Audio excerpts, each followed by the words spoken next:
আগে নামাজ পরে কুরবানি।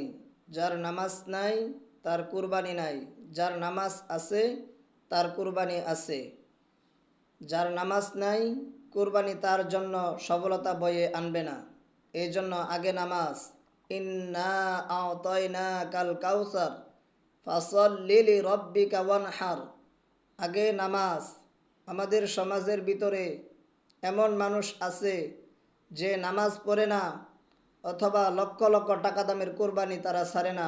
এমন মানুষ আছে কি না? তারা দিন বুঝে না, তারা ইসলাম বুঝে না, তারা কোরআন বুঝে না, তারা হাদিস বুঝে না।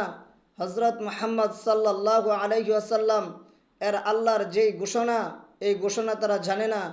ইব্রাহিম আলাইহিস সালাতু ওয়াসসালামকে দেওয়া যেই কুরবানির নীতিমালা, এই নীতিমালা তারা জানে না। এই জন্য তাদের কুরবানি কোনো সফলতা বয়ে আনবে না।